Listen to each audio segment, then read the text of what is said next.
আপনি নিজে নিজের বোনকে নিয়ে একা পালিয়ে গেলেন, যুবলীগ ছাত্রলীগকে ফেলে দিয়ে, শ্রমিক লীগকে ফেলে দিয়ে।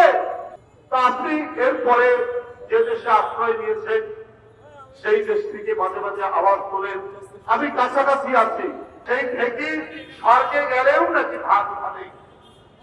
আর এখন দেখি ঢেকি নরকে গেলেও ধান ভাগে।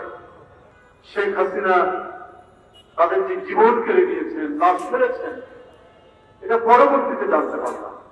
জীবন কেড়ে নিলেন গণতান্ত্রিক কর্মীদের, সেই সমস্ত পুলিশ কর্মকর্তা দুই-একজন পালিয়েছে। নির্বাচিত রাষ্ট্রপতি ডোনাল্ড ট্রাম্প নাকি বলেছে শেখ হাসিনা এখনো প্রধানমন্ত্রী পাবে। এ আর কত বলবো?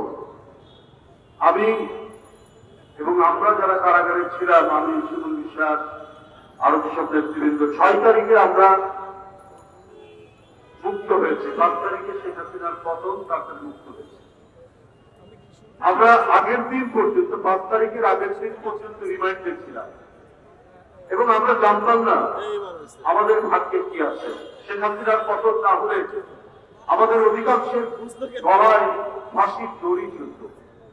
এত যে রক্তাক্ত ঘটনা, এত লাশ, ছাত্র জনতা, তার মধ্যে এত শ্রমিকের যে লাশ, এত রিক্সা চালকের যে লাশ,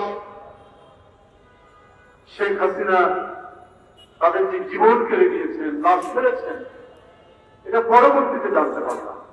সেই বাসায় বাসায় একদিকে দেখেছি কান্নার রং, আরেকদিকে দেখেছি ওই পরিবারের কি অদম্য সাহস, কি আত্মপ্রত্যয়, যে তার স্বামী মারা গেছে, তার সন্তান মারা গেছে, কিন্তু তারপরেও তারা যে সত্যের জন্য, তার যে ন্যায়ের জন্য লড়াই করেছে, সেইটা আমরা দেখেছি প্রস্ফুটিত হতে। তার মায়ের চেহারা দিয়ে ওই মৃত, ওই সাদা বরণকারী রিক্সা চালকের স্ত্রীর চেহারায়, তার সন্তানের চেহারায় আমরা সেইটা ফুটে উঠতে দেখেছি। বন্ধুরা আমার, একটি কথা আছে আমাদের দেশে প্রবাদ, যে ঢেকি ছিলেন তো, যেখানে ধান থাকে, সেই ঢেকি স্বর্গে গেলেও নাকি ধান ভাবে। আর এখন দেখি ঢেকি নরকে গেলেও ধান ভাগে। শেখ হাসিনা পালিয়েছেন 5 তারিখে।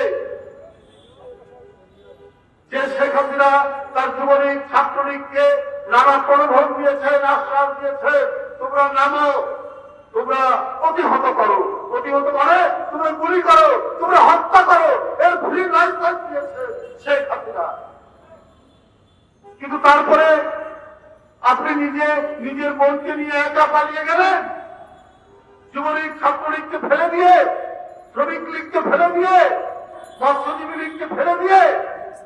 হাই আপনি নেত্রী, নিজের জীবন বাঁচাতে আপনি নিজে পালিয়ে চলে গেলেন, আর তাদেরকে দিয়ে আপনি হত্যা করালেন, জীবন কেড়ে নিলেন গণতান্ত্রিক কর্মীদের। সেই সমস্ত পুলিশ কর্মকর্তা দুই-একজন পালিয়েছে, সবগুলোকে রেখে দিয়ে আপনি পালিয়েছেন। তা আপনি এরপরে যে দেশে আশ্রয় নিয়েছেন সেই দেশ থেকে মাঝে মাঝে আওয়াজ তোলেন আমি কাছাকাছি আছি, ভিডিও ভাইরাল হয়, সেই ভাইরালে শোনা যায় তিনি বলেন আমি কাছাকাছি আছি, দূরে নয়, নেতা কর্মীদের উজ্জীবিত করার জন্য।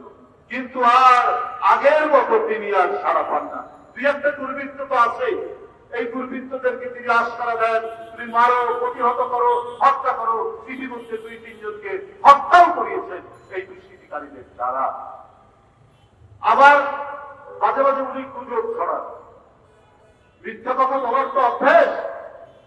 ওই যে বললাম দেখি স্বর্গে গেলেও ধান ভাগে, ওই নরকে যাওয়ার পরেও ধান ভাঙছে, মিথ্যার ধান ভাঙছে।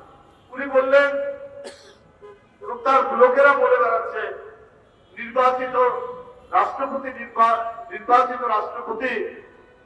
ডোনাল্ড ট্রাম্প নাকি বলেছে শেখ হাসিনা এখনো প্রধানমন্ত্রী পাবে।